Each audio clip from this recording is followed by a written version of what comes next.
Due auto che consentono ai nostri servizi territoriali di recarsi al domicilio dei nostri pazienti, da una parte pazienti piccoli, quindi fascia di età da 0-18 anni, del servizio del disturbi del neurosviluppo,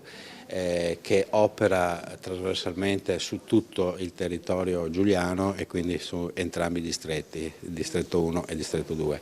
L'altra auto invece per l'assistenza, servizio assistenza domiciliare, questo rivolta alla popolazione adulta, soprattutto ovviamente anziani. Due nuove automobili per due servizi importantissimi di assistenza domiciliare rivolti agli anziani e ai bambini. La consegna ufficiale delle chiavi è avvenuta in una breve e informale cerimonia da parte della Fondazione CR Trieste alla SUGI, che utilizzerà i nuovi mezzi per il servizio infermieristico domiciliare del distretto 1 e per l'assistenza domiciliare ambulatoriale a favore di bambini e ragazzi del territorio giuliano. Queste due auto sono utilizzate in genere per l'assistenza domiciliare. Una sarà utilizzata per bambini ed adolescenti e soprattutto quella per garantire la possibilità di continuare gli studi, quindi contrastare la dispersione scolastica e anche l'inclusione dei ragazzi, e poi l'altra per l'assistenza domiciliare agli anziani. Ci sono 500 anziani o parzialmente autosufficienti o non autosufficienti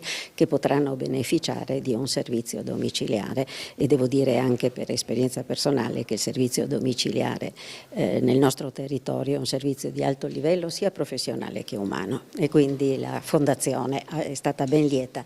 di contribuire in toto all'acquisto di queste due autovetture. Le due dirigenti dei servizi destinatari della donazione, curiosamente omonime, si chiamano entrambe Lorena Castellani, hanno ringraziato Fondazione per quelli che hanno definito strumenti indispensabili a garantire l'assistenza nelle rispettive aree di competenza. Sì, noi ringraziamo la Fondazione